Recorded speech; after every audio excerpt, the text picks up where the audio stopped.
Bonjour Muriel, Bonjour Christelle. je suis ravie de t'accueillir dans ce podcast. Je te remercie pour ton accueil. Je suis très contente d'être là aussi. Bienvenue. Et pour se mettre dans le bain, je vais commencer cette interview avec ce qu'on appelle couramment une prise de température, mais en réalité, il s'agit plus d'une prise de confiance. Sur une échelle de 1 à 10, quel est ton niveau de confiance en toi dans la vie en général? Je dirais 9 sur 10. Ouh, génial. Et pour continuer à faire plus ample connaissance, je te propose un portrait chinois. Très bien. Es- Es-tu prête? Oui, je suis prête. Si tu étais un dessin animé, Alors, ce qui me vient là, c'est les dessins animés de Tex Avery. Je ne sais pas si tu connais, ça remonte très longtemps, mais je ne sais plus le nom. C'était un chien un gros toutou, quoi, très cool dans le dessin animé. Voilà, c'est ce qui me vient. je vois. Si tu étais une mauvaise habitude, La procrastination. si tu étais un sport, Le sprint. si tu étais un livre, Demandez, vous recevrez. hmm, si tu étais un animal, Un chat. si tu étais une pièce de la maison, Ma chambre. si tu étais un élément, L'eau. si tu étais une cause,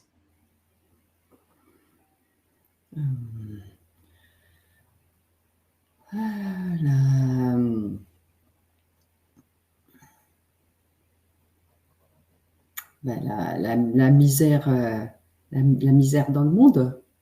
C'est un peu hmm, vague. C'est ce qui me vient. hmm. Et si tu étais un aliment, Une mangue. cette petite question pour amener la transition sur la véritable première question de l'interview qui est quelle humaine es-tu et que fais-tu dans la vie? Alors, donc, je suis une femme de 61 ans je suis naturopathe vitaliste, et c'est une reconversion professionnelle. Donc, ça fait 6 ans que j'exerce, que j'ai commencé en tout cas à exercer. Et donc, je suis à la fois naturopathe vitaliste et puis en même temps retraitée, on va dire, de mon travail que j'avais précédemment. Et voilà, ça me laisse un certain confort de vie, enfin.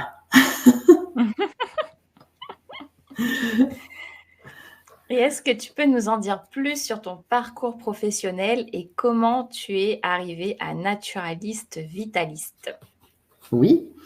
Alors, euh, j'ai commencé à travailler à un peu plus de 20 ans. Je suis rentrée à l'époque au PTT, Poste et Télécommunications. Bon, puis l'entreprise a évolué, donc j'ai fini ma carrière chez Orange, et à la fin de ma carrière, j'étais déléguée syndicale. Pour moi, ça représentait l'aide aux salariés, quoi, pour les soutenir.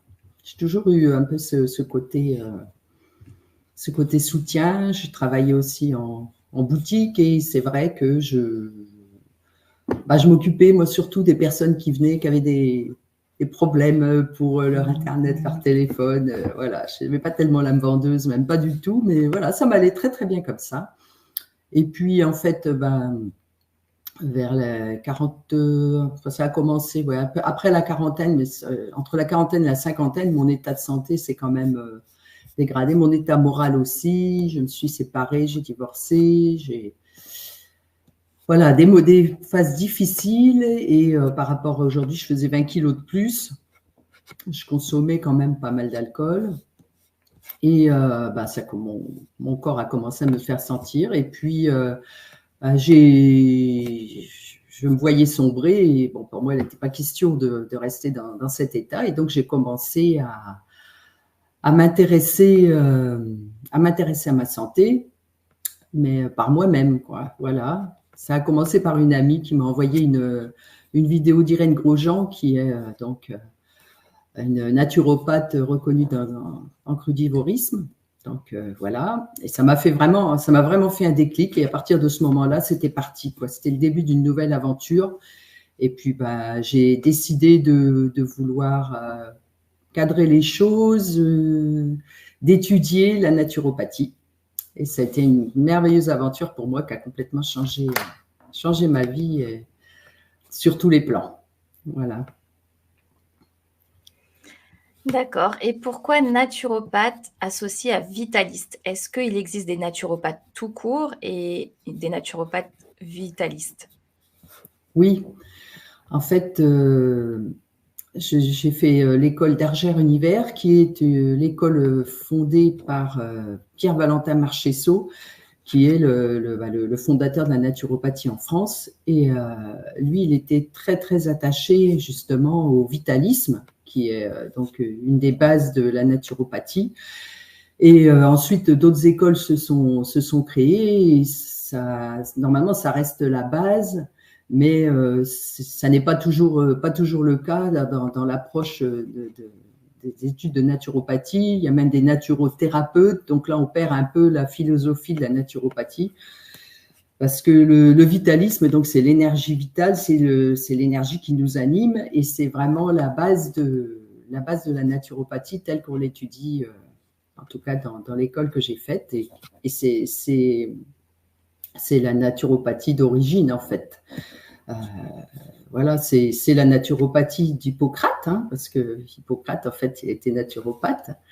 Et sans énergie vitale, il n'y a pas de possibilité d'une santé épanouie. Voilà, d'une santé, je parle sur tous les plans, bien sûr. Donc, c'est très important, le vitalisme. C'est vraiment la base. C'est pour ça que je tiens toujours à mettre naturopathe vitaliste. Voilà. Très bien. Et depuis tout à l'heure, on parle donc de naturopathie. Est-ce que tu peux nous expliquer ce que c'est que la naturopathie et est-ce que ça repose sur des dogmes ou autrement dit, comment ça fonctionne? Alors, la naturopathie, en fait, c'est on peut dire une médecine naturelle, ou alors on peut dire que c'est plus largement une façon de vivre qui prend en compte l'ensemble de nos corps, c'est-à-dire le corps physique, le corps énergétique, le corps mental, le corps spirituel. On a beaucoup plus de corps que ça, mais bon, c'est les principaux en tout cas. Et c'est d'ailleurs pour ça que j'ai choisi cette école, parce qu'il y a beaucoup d'écoles qui n'abordent que très très peu, voire pas du tout maintenant, l'aspect spirituel, et donc c'est très important. Donc en fait, on se place, contrairement à la médecine allopathique, nous on va se placer de façon, une vision holistique, une vision d'ensemble du corps, et on ne va pas aller s'attacher à avoir un symptôme et à traiter le symptôme. On va aller vraiment chercher la cause des causes. Toujours, toujours, toujours. Et ça passe par un premier questionnement, qui est le bilan de vitalité, qui dure environ 2 heures, et où on va vraiment aller regarder l'historique de vie, et donc aussi bien le côté physique que le côté émotionnel. Et c'est à travers cet échange qu'on va pouvoir mettre en place une réforme de naturopathie avec la personne. Très bien. Ok. Donc, vraiment une approche holistique qui repose sur l'étude des corps et si je dis pas de bêtises, sur ce qu'on appelle les émonctoires. Oui, Ça, alors, on peut dire que c'est une médecine de l'élimination, la naturopathie. C'est-à-dire qu'on va être très, très attaché à ce que l'organisme fonctionne correctement au niveau de l'élimination. Parce que si on n'élimine pas nos toxines correctement, on s'encrasse, nos cellules ne peuvent plus fonctionner correctement et c'est le début de la dégénérescence. Donc, c'est l'une des bases avec le vitalisme, effectivement. C'est comment est-ce que l'on élimine. Et puis, on parle d'humorisme aussi, c'est-à-dire l'état de nos humeurs. Quand on dit on est de bonne ou de mauvaise humeur, ça vient de là. Hein, c'est l'état de nos humeurs, c'est-à-dire le sang, la lymphe, tous nos liquides extra- et intracellulaires. Voilà, savoir si nos cellules baignent plutôt dans un marécage ou si c'est plutôt un long fleuve tranquille, un torrent. Enfin, voilà, comment tout ça est alimenté. C'est vraiment les bases et les causes premières souvent des maladies qui peuvent se développer à un endroit ou à un autre selon un peu les faiblesses de chacun, quoi. Voilà. Et est-ce que tu as observé une tendance chez tes clients qui revient voilà, régulièrement ou la raison pour laquelle ils viennent te voir? Est-ce qu'il y a une tendance qui se dessine? Oui, oui, clairement. Il y a toujours un énorme, un énorme potentiel, enfin, d'émotion émotionnelle, toujours. Et puis, le stress. Le stress et la vie que les personnes, la vie que les personnes mènent, quoi. Souvent, le manque de temps pour soi. Les personnes ne prennent pas de temps pour elles et sont un peu le nez dans le guidon. Et puis, quand elles viennent me voir, là, ça leur fait du bien parce que déjà, ça leur permet un peu de faire ressortir aussi tout ça et puis de se rendre compte que, bien sûr, c'est pas toujours évident, mais prendre du temps pour soi, c'est primordial. Donc, la démarche, quand on va voir un naturopathe, déjà, effectivement, c'est qu'on est décidé à prendre du temps pour soi, à prendre soin de soi, vraiment, voilà, à se faire passer en premier. Ok, donc une base de stress assez conséquente qui pousse à venir te voir. Et qu'est-ce qu'on peut mettre en application assez rapidement et facilement pour éliminer ce stress? Alors, ce que je propose déjà en général, c'est dans son quotidien de prendre des petits temps où on se pose pour respirer. La respiration, c'est une aide énorme déjà. Et ça peut commencer dès le matin, dès le réveil, par prendre quelques grandes respirations et s'observer, voir comment on se sent, se sentir posé dans son lit. Enfin, vraiment ne pas partir tout de suite dans des pensées, faut se lever, c'est dur, tout ça. Voilà, sortir de ça, vraiment prendre un temps pour se retrouver avec soi-même, se connecter à son corps physique, se connecter à sa respiration. Et puis, je propose aussi pour les personnes qui travaillent, soit des fois pendant leur pause déjeuner ou s'il y a une pause, des fois, s'isoler. Ça peut être aux toilettes, hein, ça peut être peu importe, mais s'isoler pour justement faire à nouveau cette prise de temps de respiration. Donc, ça peut être des grandes respirations, simplement des respirations profondes, on appelle ça, où on commence par le ventre jusqu'au poumon et puis on expire doucement. Mais ça peut être aussi, si on a la possibilité, c'est encore mieux, je sais pas si tu connais, mais bon, de faire l'exercice de cohérence cardiaque. Voilà, qui est une respiration où on inspire et on expire sur le même temps, en général sur 5 secondes, sans temps de pause entre l'inspire et l'expire, pendant 5 minutes. Voilà, et c'est une respiration, si on la pratique tous les jours, qui est très, très efficace pour faire baisser le niveau de stress. Donc, la première chose, ça va être ça que je vais conseiller au quotidien. Et puis, si possible, d'avoir une activité physique. Parce qu'on dit que le muscle est le contrepoids du nerf. c'est quelque chose qui est très, très important d'avoir une activité physique. Alors évidemment, ça dépend du travail que l'on fait, hein. Si on a un travail de bureau, c'est peut-être plus facile que quand on a un travail physique. Voilà, j'ai des personnes que je reçois qui font du ménage, des choses comme ça. Bon, c'est sûr qu'ils sont tous les jours dans un travail difficile, mais au moins aller marcher, si possible, se connecter à la nature. Voilà, ce sont des bases pour faire baisser le stress de façon non négligeable, quoi.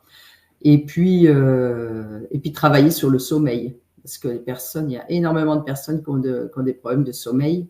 Et c'est vraiment la base de la santé. Déjà, pour l'énergie vitale, on se recharge en énergie vitale pendant le sommeil, pendant qu'on dort. Et puis, le corps se régénère aussi, se nettoie. Enfin, il y a tout un tas de choses qui se passent pendant la nuit. Et donc, avoir un sommeil de qualité, déjà, c'est la base à retrouver. Donc, on peut s'aider de plantes éventuellement, comme la valériane, le tilleul. Ça peut être voilà, des plantes qui vont aider à calmer. Et puis toujours, évidemment, éviter les écrans avant de dormir. Ça, c'est une vraie plaie, hein, dont je suis victime aussi, hein, je le reconnais. Mais voilà. Les écrans, parce que ça empêche en fait le système hormonal de fonctionner correctement, puisque c'est lui qui envoie le message pour que le sommeil se mette en route. Et tant qu'on est à la lumière, ces messages ne nous parviennent pas. Donc, mais c'est pas seulement pour avoir une bonne nuit de sommeil, en fait, c'est pas seulement le soir avant de dormir qu'il faut s'en préoccuper.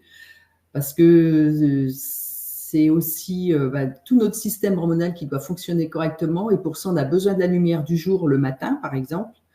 Donc, si on est enfermé tout le temps, qu'on n'a pas été à la lumière du jour le matin, petit à petit, ça peut dérégler notre système hormonal.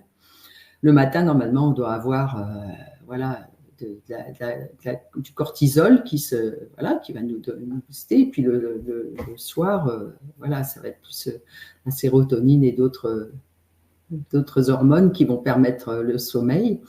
Et il y a beaucoup de dérèglements du système hormonal parce qu'on vit à l'envers, donc notre corps il peut pas fonctionner correctement, quoi. Voilà.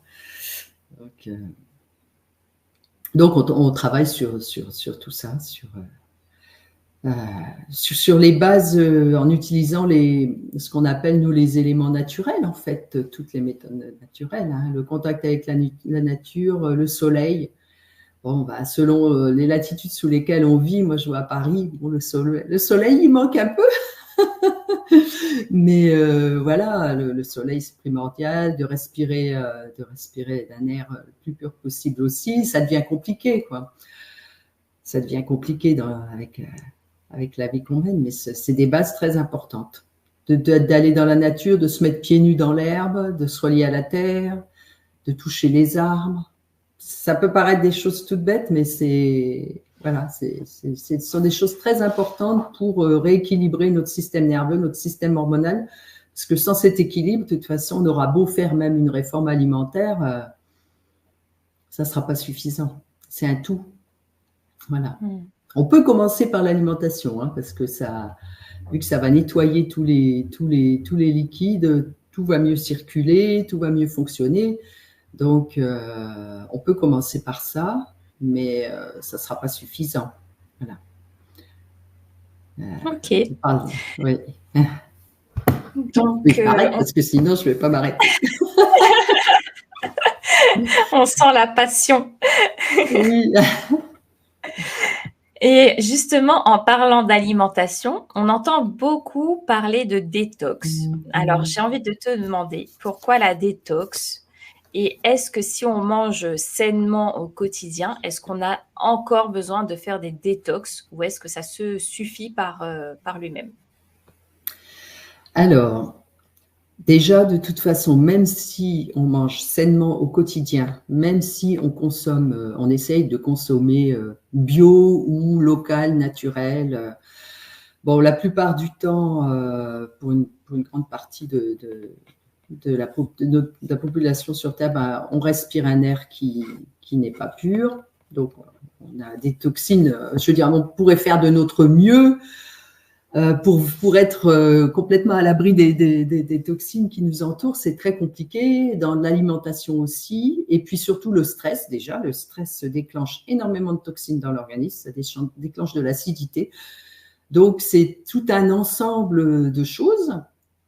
Et puis, on est humain, donc de toute façon, même si on dit qu'on mange correctement, on s'autorise des escapades, et puis c'est très très bien, ça fait partie de la vie. Et donc, forcément, on a des toxines qui s'accumulent. Après, selon notre niveau d'énergie vitale et l'état de nos portes de sortie, que sont nos intestins, nos reins, notre peau, nos poumons, on va plus ou moins bien éliminer. Donc, à un moment ou à un autre, de toute façon, on va accumuler des toxines. Ici en France, voilà, la Réunion, je ne sais pas comment ça se passe, mais en tout cas ici après la période hivernale aussi, où on est beaucoup plus enfermé, le froid, etc., où on mange plus riche, où il y a les fêtes, il y a tout ça qui passe, enfin voilà, donc souvent à la fin de l'hiver quand même, on a un niveau de toxicité de l'organisme qui a augmenté. Donc c'est toujours intéressant de faire des cures de détox régulièrement, mais je tiens à souligner que notre corps, lui, de toute façon, il se détoxe tous les jours. Il fait de son mieux. Lui, il n'a qu'un objectif, c'est toujours revenir à l'équilibre. Voilà, on appelle ça l'homéostasie. À chaque fraction de seconde, notre corps, il fait tout son possible pour revenir à l'équilibre, pour éliminer nos toxines. C'est pour ça que si d'un seul coup on est enrhumé, qu'on a le nez pris, que ça sort, on devrait dire mais merci, merci. Ah, mon corps se nettoie, c'est génial. Voilà, c'est une autre façon de voir la maladie. On ne considère pas ça comme des maladies en naturopathie. On considère ça comme juste des réactions tout à fait normales de notre corps qui éliminent le surplus, quoi. Qui dit, oh là, il y en a trop, il faut que ça sorte. Voilà, ça peut être une gastro, ça peut être un rhume, ça peut être une éruption de boutons. Selon comment fonctionnent nos émonctoires, voilà, plein de signes qui nous disent que là, on arrive à un taux de saturation trop important. Et c'est vrai que la médecine classique, qu'est-ce qu'elle va faire? Elle va donner des médicaments pour stopper les symptômes. Et c'est dommage, parce qu'au contraire, nous, en naturopathie, on va plutôt accompagner le nettoyage du corps qui se fait. Voilà. Yeah. Et donc, la cure de détox, oui, on conseille souvent d'en faire peut-être 2 fois par an. Donc, ça peut se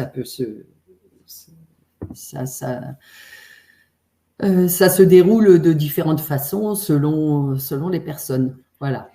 Moi, je sors de ma petite cure, là, de mon jeûne que je viens de faire, là, justement, petit jeûne de printemps. Et c'était génial. Après, je ressens vraiment une clarté d'esprit, surtout, une énergie. C'est super. Je conseille à tout le monde de vivre cette expérience parce que c'est vraiment fort. Et je sais que tu es aussi experte et passionnée par les cures de jus. Oui. Est-ce que tu peux nous en dire plus sur ces fameuses cures et pourquoi les cures de jus par rapport à autre chose? Voilà. Alors, donc, comme je disais, là, dans les détox, il y a plusieurs niveaux de détox. On va parler le but, ça va être en fait de faciliter le travail de l'organisme pour qu'il ait moins d'énergie qui va être utilisée pour la digestion. Il faut savoir qu'on utilise plus de 50% de notre énergie pour digérer, pour tout ce qui est digestion, assimilation, etc. Donc, c'est absolument énorme. Et donc, si on allège cette part d'énergie qui est utilisée pour digérer, le corps va utiliser cette énergie libérée pour faire pour lui, il sait ce qu'il a à faire, quoi, pour faire ce qu'il a à faire dans notre corps. Et donc, avec une cure de jus, qui est donc une des façons de se détoxiner et puis en même temps de se reminéraliser, ça fait les deux en même temps, en fait, donc c'est super intéressant. On va vraiment faciliter l'assimilation des nutriments puisque ça consiste à utiliser un extracteur de jus, qui est un appareil qui va permettre, où on va passer des légumes et des fruits à l'intérieur. D'un côté, il va y avoir les fibres et de l'autre côté, tous les jus, le jus, donc l'eau qui était à l'intérieur des aliments et qui est très très riche, donc en vitamines, en micronutriments, en enzymes, et qui va être plus facilement assimilé par l'organisme puisqu'il n'y aura pas ce travail de digérer, d'extraire des fibres les nutriments. Donc, ça va être quelque chose qui va être plus facile. Ensuite, on va choisir qu'est-ce qu'on utilise. On va privilégier surtout les légumes parce que les fruits, ça contient du sucre, même si c'est un sucre qui est sain, le sucre, c'est l'aliment de base de nos cellules, de notre cerveau aussi, c'est très important, donc on en a besoin. Mais quand on mange un fruit, donc il y a des fibres solubles dans le fruit qui vont ralentir l'assimilation du sucre, qui vont permettre que ce soit assimilé de façon tout à fait correcte. Donc, quand on enlève les fibres avec l'extracteur de jus, si on fait ça avec des fruits, ça peut être fait ponctuellement, mais c'est pas une habitude à prendre parce que ça va trop solliciter notre pancréas, qui est l'organe qui gère l'assimilation et la digestion du sucre. Et puis le foie, ça marche ensemble, le foie, la vésicule biliaire et le pancréas. Donc, on va plutôt privilégier les légumes, accompagnés d'un petit peu de fruits pour le goût, parce que voilà, après, on peut s'habituer à prendre des jus de légumes seuls, mais c'est pas forcément évident. Et on va consommer des jus au quotidien.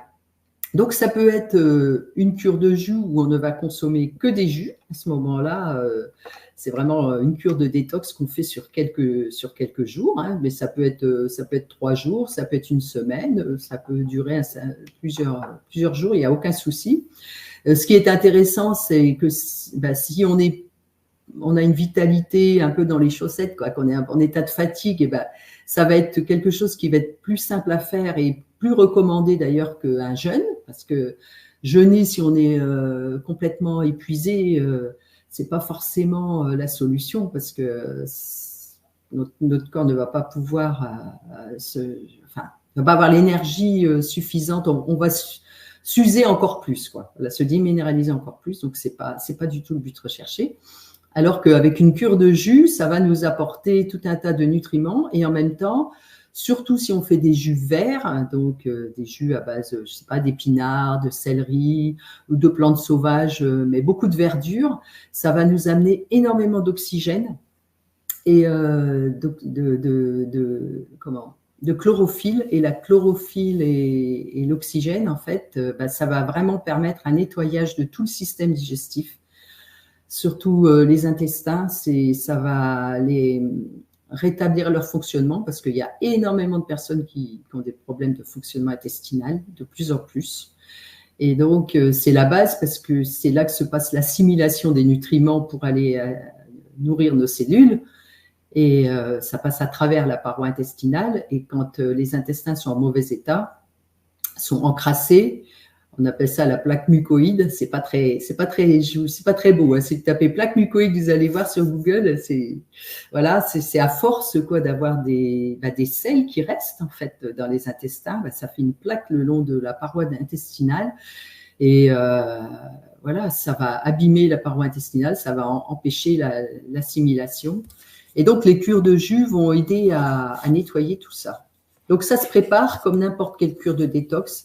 C'est-à-dire, on passe pas d'un gros repas au McDo à une cure de jus. Je sais pas si je donne un extrême exprès, mais voilà. Et puis quand c'est terminé, pareil, il y a une reprise alimentaire à faire pour pas faire n'importe quoi, parce que sinon ça gâche un petit peu la détox qu'on vient de faire, Et donc, ce qui est très très intéressant dans la cure de jus, c'est effectivement que ça va donc nous permettre de nettoyer l'organisme, tout en amenant à chaque fois des micronutriments, donc en ne se dévitalisant pas. Voilà. Et je dois dire que là, justement, mon jeûne, et même quand on propose les jeûnes, on propose aux personnes de prendre un petit peu de plasma marin en même temps. C'est de l'eau de mer, en fait, tout simplement, parce que c'est riche en minéraux. parce qu'il faut savoir que quand on fait une cure de détox, bah, ça élimine le mauvais, mais en même temps, ça va pomper dans nos minéraux quand même un petit peu. Comme les toxines sont libérées, ça peut faire augmenter notre niveau d'acidité dans l'organisme.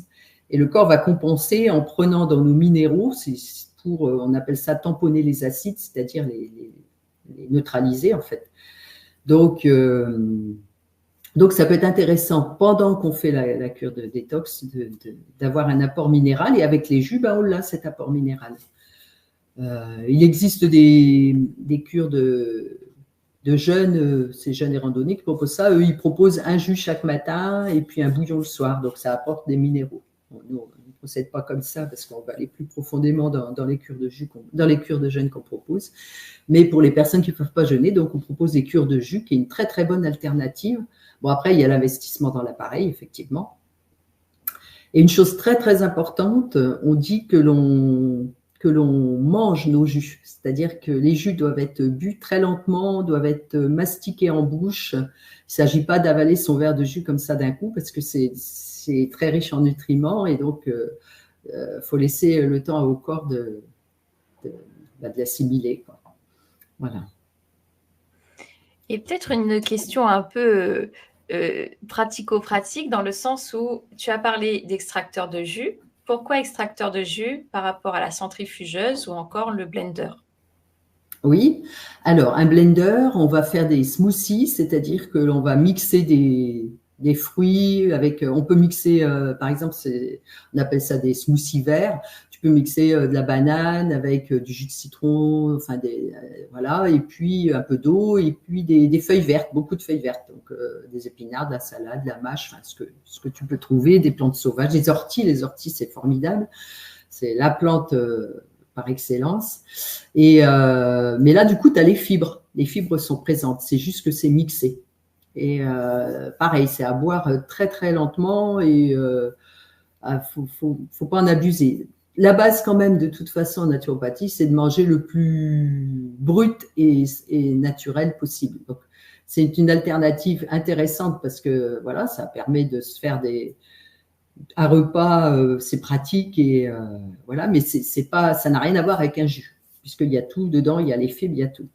Ensuite, la centrifugeuse, ça tourne à grande vitesse et donc ça chauffe le mélange et ça va détruire une partie des micronutriments, alors que l'extracteur de jus, lui, tourne lentement. D'ailleurs, c'est important quand on veut acheter un extracteur de jus de regarder la vitesse.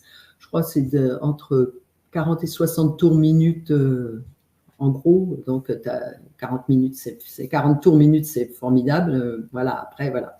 Que ça tourne pas trop vite parce que ça chauffe et tout ce qui est vitamine C, etc., c'est très vite détruit. Donc voilà la différence un petit peu entre les différents appareils. Maintenant, si on a chez soi une centrifugeuse, c'est mieux que rien, c'est un début. Voilà, c'est un début. Tout à fait. Ok, merci. Est-ce que selon toi, l'alimentation peut avoir un rôle sur la procrastination, le manque de passage à l'action ou encore la concentration? Alors oui, complètement. Complètement, parce que donc il y a quelque chose qui se passe dans notre organisme quand on est encrassé, surtout quand on est encrassé en mangeant trop de féculents, ce qui est très courant, trop de féculents et trop de sucre. C'est l'hémogliase, on appelle ça, c'est-à-dire l'épaississement du sang, et ce qui fait que et aussi l'encrassement de la lymphe qui est un liquide déjà qui circule très lentement. On parle de personnes lymphatiques d'ailleurs, personnes très comme ça. Et donc quand c'est chargé en toxines et qu'on a ces symptômes-là, ça amène un ralentissement de l'organisme, ça amène une sous-oxygénation du cerveau. Le cerveau, en fait, c'est 2% de notre poids, mais 20% de consommation d'oxygène et de nutriments. C'est énorme. Donc, un cerveau moins bien oxygéné, oui, on va avoir l'esprit moins clair, on va se sentir apathique, lourd. Et donc, oui, ça a vraiment une incidence, l'alimentation a vraiment une incidence sur notre fonctionnement. Déjà même en un seul repas. Si tu manges un repas voilà, avec une assiette de crudités, des fruits, des choses comme ça, même si tu vas avoir un petit apport de féculents, hein, je dis pas qu'il faut pas en manger du tout, bah, tu vas pas te sentir pareil, tu vas pas avoir la même énergie après le repas que si tu as fait un gros repas lourd, je sais pas moi, avec des frites ou un gratin, un truc avec de la béchamel ou je ne sais quoi, enfin des choses bien, bien lourdes. Tu vas pas te sentir du tout de la même façon bah voilà, pour travailler ou pour faire ce que tu as envie de faire. Donc oui, ça joue énormément par rapport à ça. Voilà. Donc ça joue dès un repas, mais ça joue aussi sur le long terme. Moi, je peux dire quand même, j'ai vraiment vu le changement, le changement en moi euh, de cette clarté d'esprit. Bah là, quand j'étais en jeune, c'était encore plus flagrant. C'est incroyable, quoi, parce que tu as tous tes sens qui, voilà, tu as l'impression je sais pas, bah, j'ai même constaté à la fin de mon jeûne de 6 jours que ma vision de loin s'était améliorée parce que je suis sortie me promener, en fait, j'étais partie un peu au bord de la mer, je suis sortie me promener, puis je dis, ah mais en fait, j'avais pas pensé à mettre mes lunettes. J'avais pas pensé à mettre mes lunettes sur moi et ça allait, quoi. Donc ça améliore tous nos sens. Le goût aussi, c'est incroyable. Et puis la clarté d'esprit, quoi. On se sent plus centré, beaucoup plus aligné.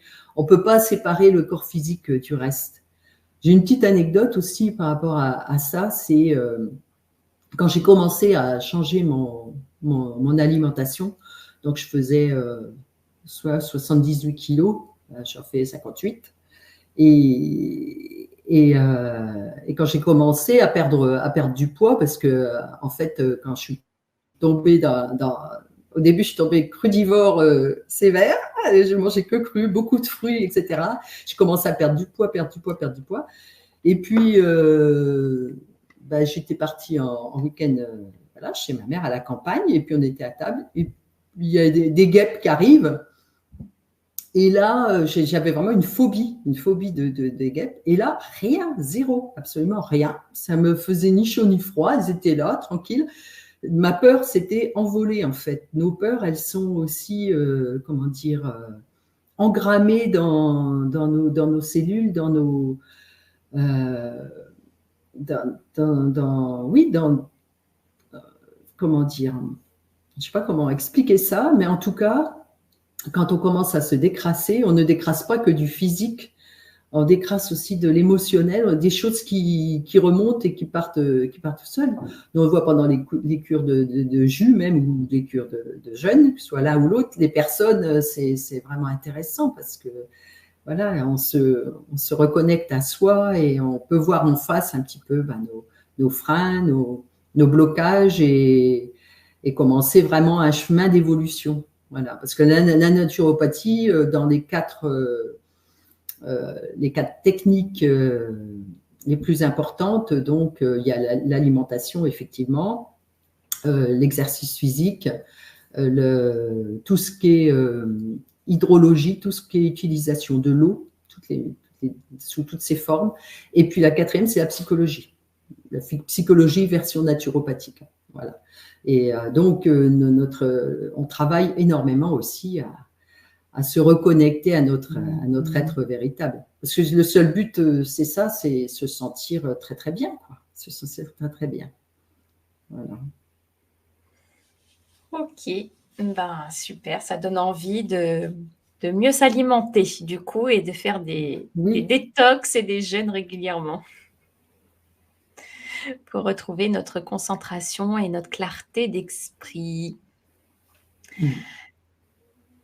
Je voulais te demander, maintenant que tu es à ton compte, entrepreneur, est-ce que tu as eu des difficultés, des croyances avant de te lancer dans l'entrepreneuriat, des démons auxquels tu as dû faire face? Et est-ce que dans cette transition, tu as pu y trouver des outils pour t'accompagner? Oui, alors le principal démon auquel j'ai dû faire face, enfin il y en a deux. Bah, déjà ma légitimité. puisque c'est une reconversion professionnelle et que, bon, au départ, mon travail de départ, voilà, n'a rien à voir avec la santé. Et donc, j'ai mis longtemps à me reconnaître comme étant légitime. C'est au travers du regard des autres, des retours voilà, des résultats aussi que j'obtenais que petit à petit, j'ai pu accepter ma légitimité et que voilà, maintenant aujourd'hui, je sais que je suis complètement légitime dans mon métier de naturopathe. Et puis la deuxième chose aussi, c'est la communication. La difficulté de communiquer aussi bien sur les réseaux que de communiquer, enfin d'oser parler. Voilà, il y a encore quelques temps, je pense que j'aurais été dans un état complètement, voilà, de venir échanger là avec toi, j'aurais pas été à l'aise du tout. Et oui, j'ai fait un travail aussi de développement personnel que tu connais, qui m'a énormément apporté et que je continue de faire d'ailleurs, voilà, qui est voilà le parcours Kashanga proposé par Younous Jonas. Et ça faisait un moment que je voulais faire ce parcours parce que j'ai vu ma fille qui est naturopathe également, Kamita, qui a fait ce parcours et j'ai vu sa transformation. J'ai vu la paix s'installer en elle et j'avais juste envie que d'une chose, c'était d'arriver à ce résultat. Voilà. Donc c'est un investissement, hein, bien sûr. Hein. C'est un investissement personnel. C'est un choix qui demande, qui demande un travail personnel au quotidien, mais ça en vaut vraiment la peine. Oui, et ça complète pour moi, ça complète complètement tout ce que j'ai pu, tout ce que m'a apporté la naturopathie. Quoi. Je dirais même que ça fait partie un petit peu de l'aspect psychologique de la naturopathie. Voilà. Ok, est-ce qu'aujourd'hui tu as encore des croyances qui te challengent et est-ce que dans ce cas la naturopathie t'aide à les dépasser? Oui, alors parfois encore, je sais que chacun est unique et chacun a apporté à ce monde. Et je me surprends encore, oui, à me comparer, à me sous-estimer par rapport à d'autres personnes, des choses comme ça. Mais non, j'arrive à regarder ça en face et non, à me rendre compte que non, que chacun a apporté. Au quotidien, dans la naturopathie, oui, j'utilise énormément, moi, la respiration. Hein, parce que, bon, ça fait partie, voilà, l'exercice de respiration, du yoga, du pilate, donc l'exercice physique, les exercices de respiration. En fait, vraiment, l'exercice physique, ça amène une énorme confiance en soi. Enfin, pour moi, je trouve que, oui, le fait le pilate, hein, et surtout aussi m'aide beaucoup parce que ça me permet d'être ancré en moi, de trouver une stabilité, le fait, voilà, c'est marrant, mais la façon de se tenir, etc. Tout est lié, donc notre comportement physique va jouer sur le mental et sur notre état d'esprit. Donc pour moi, l'activité physique oui, c'est ça. Et les exercices de respiration, c'est quelque chose de très important. Et puis la méditation aussi. La méditation que je pratique pas de façon intensive, mais des petits moments de méditation, de retour sur soi, juste de calme, quoi, de poser, de se poser. C'est très important. Voilà. Il y a une question qui me vient sur la pratique physique. Tu as évoqué donc le yoga, le pilate, voire même le sprint en début d'introduction. Une personne qui voudrait mettre en place une routine sportive, comment elle peut jongler avec ces différentes pratiques? Est-ce qu'il faut pratiquer Oui. les 3 tous les jours ou comment ça se passe? Non, pas tous les jours, mais c'est vrai que je pensais au sprint parce que c'est important de rechercher l'essoufflement, parce que ça va donc muscler le cœur, ouvrir les poumons pour avoir une meilleure respiration, oxygéner les cellules de façon intensive. Donc, rechercher le travail cardiaque, c'est important. C'est pas forcément à faire tous les jours parce qu'on n'a pas forcément la possibilité, mais peut-être une ou deux fois par semaine, quand même, c'est déjà un bon début. C'est-à-dire que si on va aller marcher ou courir, procéder à quelques accélérations. En naturopathie, on apprend le 3 fois 400 mètres, mais ça peut être 3 fois 100 mètres, 3 fois 200 mètres au départ. C'est-à-dire qu'on court une première fois tranquille, voilà, on reprend notre souffle, on refait cette même distance dans l'autre sens en allant plus rapidement, mais pas à fond quand même. Pareil, on reprend son souffle. Et la troisième fois, donc, alors là, on donne tout ce qu'on a, comme si, je ne sais pas, on avait des lions qui nous sont en train de nous poursuivre, mais on donne tout ce qu'on a et on doit arriver à la fin vraiment complètement, vraiment l'essoufflement complet. Voilà, donc quand on était à l'école, on avait un stage d'été d'une semaine, et là on le faisait tous les jours pendant une semaine, et c'est vrai que c'était génial. Donc on peut pas toujours faire ça, mais en tout cas si vous pouvez le faire, c'est vrai que c'est un exercice absolument excellent pour oxygéner, pour amener l'oxygénation de nos cellules. Et puis donc après, le yoga, ça va être aussi vraiment pour se relier à soi, en fait, à travers la respiration, des étirements, voir comment on peut rester dans certaines postures, oublier la douleur ou le corps, et puis, grâce à la respiration, s'assouplir petit à petit. Et puis, le Pilate, alors le Pilate, ça a vraiment beaucoup de bienfaits. Donc moi, je le dis en passant, s'il y en a qui sont intéressés, qui peuvent aller le découvrir. Moi, voilà, j'ai investi dans un coach en ligne, voilà, qui s'appelle Ben Pilate, tout simplement. Et donc le Pilate, ce que ça m'apporte, en fait, ça m'apporte de gagner en renforcement musculaire, mais aussi en renforcement au niveau osseux. Parce que j'avais des douleurs, par exemple, au poignet. Maintenant, j'ai plus du tout de douleur. C'est complètement parti. Et ça, je peux considérer vraiment que c'est les exercices de Pilates, donc adaptés à moi, puisque dans ce cas-là, qui m'ont permis ça. Ça augmente la souplesse. Ça favorise le fonctionnement intestinal aussi, comme beaucoup dans le sport. Tous les sports, ça favorise. Mais le Pilates, vraiment, ça me permet le massage des organes. Et ça favorise donc le fonctionnement intestinal. Et puis, ça apporte une stabilité, une confiance en soi. Et il existe tout un tas d'exercices très variés. Après, je sais que si on le fait en salle, il y a aussi des appareils. Bon, c'est pas mon cas, mais voilà. Voilà un petit peu chaque pratique, ce que ça peut apporter. Voilà. Mais même si on fait de la marche, par exemple, même si on marche, c'est intéressant d'avoir des moments d'accélération. Toujours rechercher à un moment l'essoufflement. Bon, ceux qui ont la chance d'avoir un trampoline, alors là, c'est vraiment génial. Parce que ça, moi, j'ai un mini trampoline, j'en fais aussi un peu. Parce que c'est pareil, ça remue bien tous les liquides. Et puis, on peut vite arriver à l'essoufflement. Ça fait bien travailler sans forcer sur la colonne. Donc, c'est intéressant. Voilà, il y a tout un tas à trouver. Moi, je trouve le plus important, c'est surtout, on ne va pas aller se forcer.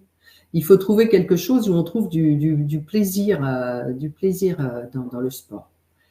Et il y a une chose qui me vient là, que je voulais aussi compléter, parce que souvent après le sport, ça peut être intéressant, mais autrement, ça peut être intéressant au quotidien. C'est donc je disais qu'une des pratiques, une des techniques majeures, c'est l'utilisation de l'eau. Et donc, il y a quelque chose qui est intéressant pour se renforcer physiquement et mentalement, c'est la douche froide. Voilà. C'est pas quelque chose forcément facile à pratiquer au quotidien. On commence par les pieds, les mollets. Déjà, ça relance la circulation lymphatique et sanguine, donc c'est intéressant. Mais autrement, la douche froide, ça va nous renforcer et ça va permettre aussi le développement de ce qu'on appelle les graisses brunes. Ce sont des graisses fluides qui sont juste sous la peau et qui permettent le le transport de nutriments vers les cellules, le transport de cellules souches.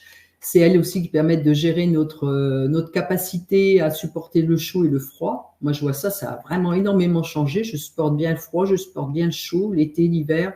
Je n'ai pas de problème particulier. Et ça, je sais que la douche froide y est pour beaucoup. Ça renforce notre système hormonal aussi. Ça joue sur le système hormonal. Maintenant, je mets juste un petit haut là. Si on est en épuisement et qu'on est complètement, voilà, pas bien du tout, c'est sûr qu'on ne va pas arriver à faire la douche froide tout de suite, hein. C'est tout à fait normal. Il ne faut pas non plus aller au-delà de sa capacité. Il faut juste dépasser un petit peu, en fait, sa capacité. Donc, peut-être qu'une douche tiède, pour ces personnes-là, ça va peut-être être déjà beaucoup. Voilà. Après, quand on commence à retrouver de la vitalité, ben on y va franchement, hein. Puis après, on peut se lancer d'aller dans des rivières glacées, dans des bains d'eau glacée. Voilà. Je ne sais pas si vous connaissez Wim Hof, voilà. Iceman, voilà. Voilà, là c'est l'extrême, mais ça fonctionne. Mais il faut y aller toujours par palier, hein. Toujours par palier, même dans chaque chose en naturopathie, on va toujours par palier. Voilà. Ok, merci. J'enchaîne sur la question de tes journées. Comment sont rythmées tes journées? Est-ce que tu as une journée type avec des actions type? Oui. Donc déjà, ce premier temps que je prends dans mon lit, pour exprimer ma gratitude d'être là, d'être encore là, la gratitude à la vie, de me masser le ventre, c'est-à-dire que j'appuie en suivant un peu le sens du gros intestin, c'est-à-dire que je démarre en bas à droite et puis j'appuie, je fais des petits appuis, je remonte, ensuite je fais l'intestin transverse et je redescends l'autre côté. Donc je fais ça plusieurs fois pour un petit peu réveiller mon ventre. Il se passe tellement de choses dans le ventre, voilà. Donc ça, je fais ça déjà au réveil, puis ensuite, quand je me lève, alors je pratique le oil pulling, c'est le bain de bouche à l'huile. C'est pour assainir un peu toute la sphère buccale et la sphère ORL. Et c'est une pratique de l'Ayurveda. Donc ça se fait en Ayurveda, ça se fait avec l'huile de sésame, mais on peut le faire avec l'huile de coco. Moi, je le fais avec l'huile de coco. L'huile de coco est très intéressante parce qu'elle a un côté antifongique, assainissant. Enfin, toutes les personnes qui pourraient avoir des problèmes au niveau de la sphère buccale, donc c'est très intéressant. Et puis ça va nettoyer. En fait, c'est l'huile qui va attirer toutes les toxines qui vont être au niveau de la sphère ORL, au niveau de la gorge, etc. Donc ça assainit toute cette sphère. Donc je me lève, je prends ma cuillère d'huile de coco et puis je gargarise pendant 5 à 10 minutes. Pendant ce temps-là, je vais à mes occupations, hein, voilà, je fais mon lit, enfin, peu importe, voilà. Et puis, je fais le brossage de la peau à sec avec une brosse naturelle. Donc, je le fais pas forcément tous les jours, c'est par période. Des fois, je le fais plus, puis des fois, je ressens le besoin, je le fais. Donc, ça permet d'activer la circulation. Une fois que ça est fait, donc je rince ma bouche. Alors l'huile, on la crache de préférence dans les toilettes pour pas boucher les tuyauteries du lavabo. Et puis voilà, on se rince la bouche à l'eau chaude. On peut se brosser les dents ensuite et puis prendre sa petite douche froide ou pas. Hein, je dis pas que je le fais tous les jours. Je m'écoute vraiment. Ça, c'est important pour moi de s'écouter sans tomber non plus dans trop de. Quand je dis je m'écoute, mais des fois, je dis bon, allez, j'y vais. Alors, des fois, je commence par l'eau chaude, et puis, allez, hop, je tourne le robinet sur l'eau froide, et puis voilà. Puis, des fois, ça va bien, c'est directement l'eau froide, ça dépend des jours. Et puis ensuite, donc, je vais boire un grand verre d'eau chaude que je fais chauffer. C'est ma douche interne du système digestif, de l'eau à peu près à 40-45 degrés, de l'eau chaude, mais pas bouillante.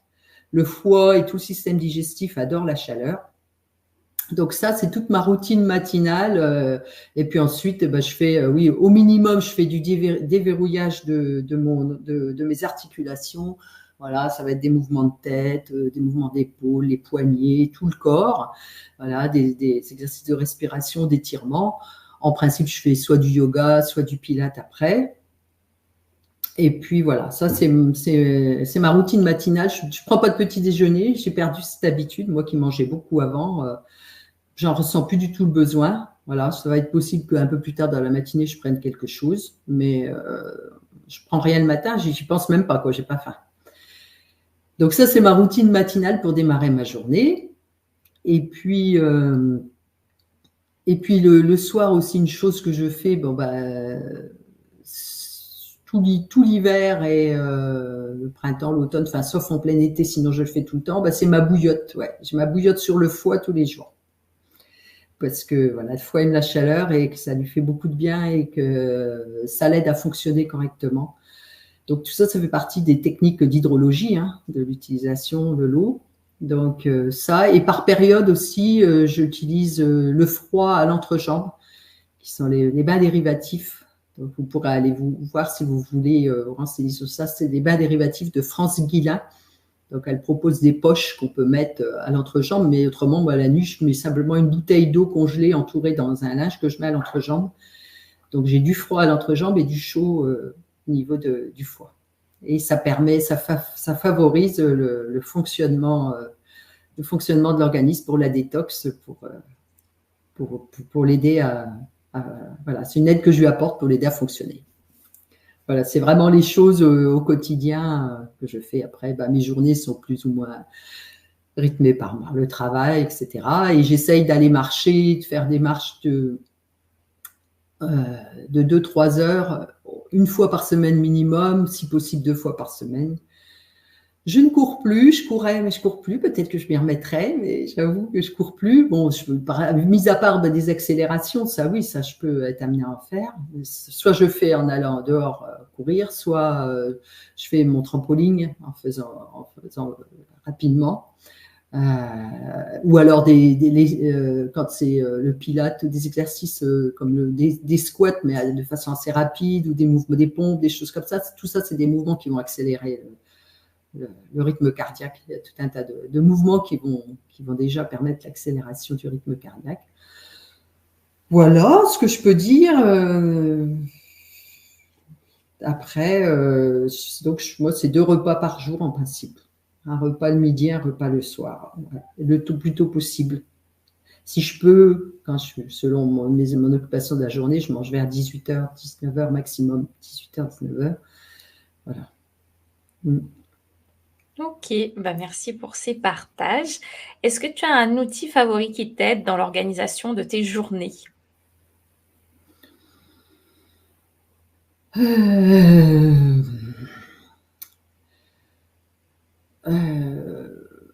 Bah, je prends des notes, j'ai mon agenda, oui, j'ai mon agenda, oui, si, je marque dans mon agenda sur mon téléphone, je marque avec des rappels tout ce que j'ai à faire dans ma journée, c'est le minimum. Après, quand je suis motivée, je fais une timesheet, voilà, parce que ça aide quand même à garder mieux son rythme. De ne pas oublier de faire des choses qui vont, bah oui, qui sont importantes pour nous dans notre semaine, de tenir nos engagements, d'avoir une constance dans ce qu'on fait. Voilà. Sinon, non, c'est ça, c'est principalement, ouais, surtout les rappels sur mon téléphone systématiquement tout ce que j'ai à faire. Voilà, comme ça, le matin, c'est vrai qu'une fois que j'ai fait mon petit rituel, je regarde et j'organise ma journée. Voilà. Et je visualise aussi ma journée. Si ça, je le fais systématiquement. De visualiser ma journée, comment ça va se passer, de la visualiser de façon positive, quoi, de me voir déjà en train que tout est bien fait, tout est parfait, tout est fluide, tout se déroule parfaitement bien. Voilà. Ça, c'est quelque chose que j'utilise au quotidien. Ok, super. Je passe maintenant à la question tabou. La question tabou, c'est tout simplement, est-ce qu'il existe un remède miracle, on s'entend, un bon procédé pour se forger un corps sain dans un esprit sain? Autrement dit, est-ce que tu as une recette magique à nous conseiller? Ben, si j'ai si j'ai quelque chose à conseiller, c'est que je garde toujours à l'esprit une notion d'équilibre. Cette notion d'équilibre. C'est-à-dire que, au niveau, par exemple, alimentaire, oui, si je vais être amenée à faire des écarts, mais pour moi, c'est évident, ça tombe sous le sens que le lendemain, ça va être une journée diète, quoi. C'est toujours pour garder un équilibre, pour laisser au corps, justement, le temps de revenir à l'équilibre. De même, au niveau de mon état d'esprit, si je me sens stressée, si je me sens pas bien, je vais pas rester dans cet état. Il n'en est pas question pour moi. Non, non, je vais faire un travail personnel d'introspection ou des exercices de respiration ou la cohérence cardiaque ou un exercice de TFT qui est du tapping ou je sais pas. Je vais faire quelque chose pour revenir aussi à cet état d'équilibre au niveau de mon état d'esprit. Voilà, c'est toujours, voilà, c'est toujours garder à l'esprit cet état d'équilibre qui permet d'être en paix, quoi, d'être en paix en soi. Voilà, c'est pas une chose précise, voilà, physique, mais voilà, ça passe quand même par la respiration et par une connexion à soi et toujours voilà, un certain état d'esprit d'équilibre. Voilà. Et est-ce qu'il existe un aliment à favoriser plus qu'un autre qui nous aiderait dans notre détox ou dans notre évolution d'alimentation saine? Alors, pour la détox, c'est vrai qu'on va plutôt favoriser les fruits. Les fruits contiennent des acides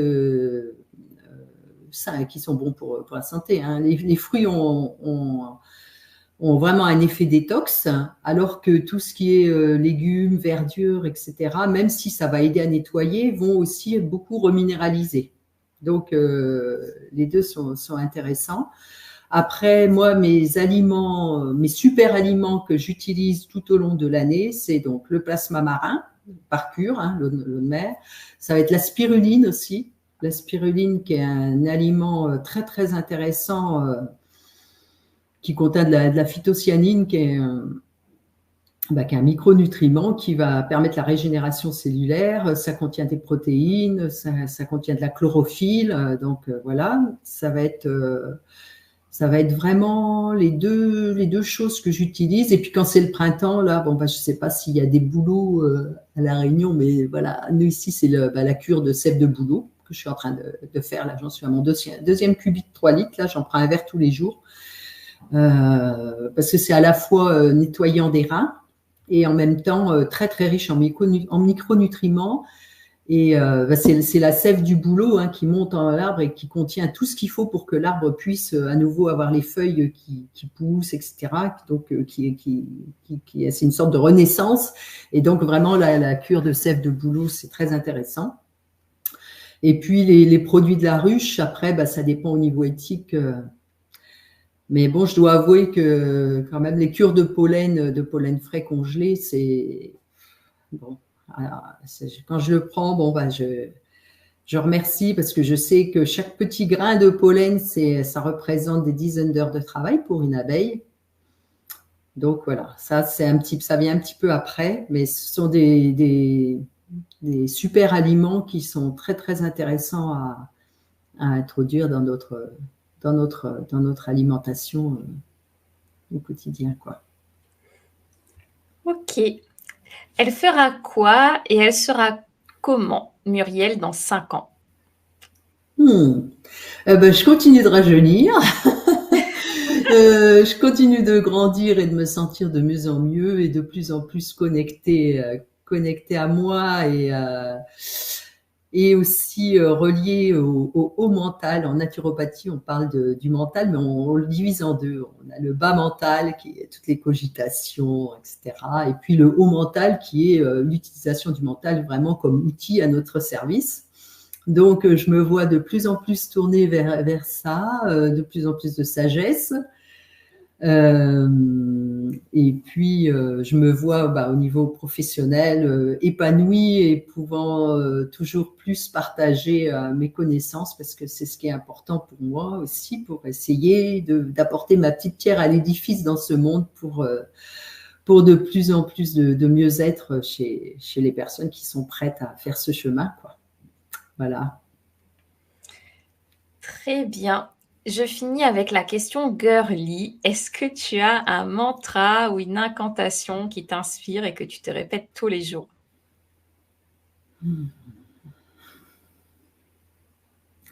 Ça pourrait être merci la vie, oui, merci la vie. Merci la vie, oui, c'est une gratitude que je me répète tous les jours. Merci, merci la vie, et merci mon corps aussi, souvent je dis aussi. Parce que merci à cette merveille ouais, Super, merci. Eh bien, je sonne officiellement le clap de fin avec le portrait, tout simplement une description intuitive et bienveillante de mon invité du jour, parce que de se connecter et de se reconnecter les unes aux autres, c'est essentiel à mon sens. Et parce qu'apprendre à donner et recevoir, c'est la base de la réussite. Alors c'est parti, Muriel, reçois la perception que j'ai de toi.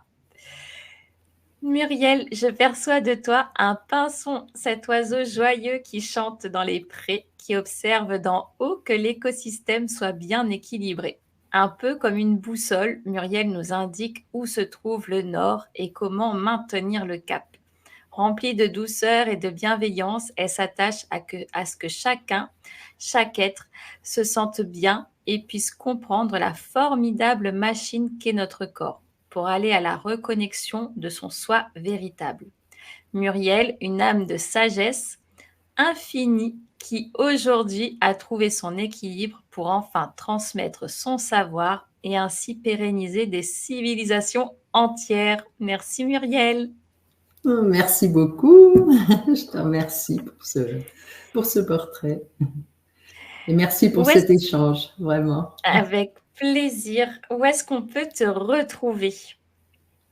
Alors, donc, sur les réseaux, vous me trouvez à Détox au quotidien, à tout attaché, c'est détox au quotidien.fr, ça c'est mon site. Sur Instagram, c'est ça aussi. Sur Facebook, il y a Détox au quotidien et puis moi, Muriel Rosa, voilà, R-O-Z-A-T. Et sur Google aussi, sur ma fiche pour prendre. Je fais des consultations en présentiel, mais aussi à distance. Donc voilà. Et puis sur la page Détox au quotidien, vous pouvez retrouver aussi tous les séjours qu'on organise avec ma fille, Kamita,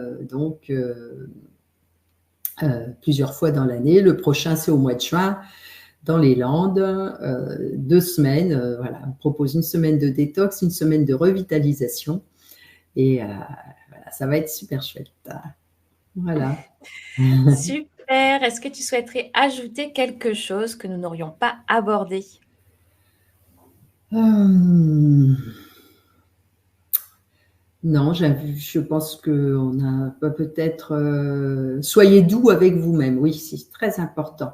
Ne vous jugez pas. Parce que souvent, quand on veut commencer à entamer un chemin de reconnexion à soi, de mieux-être, on se fixe des objectifs. Et on ne le tient pas forcément à 100%, mais tout est parfait. Ne vous jugez pas, ça va vous amener que du stress et du mal-être. Donc, soyez doux, de la douceur avec soi-même, c'est très important. Voilà. Merci Muriel.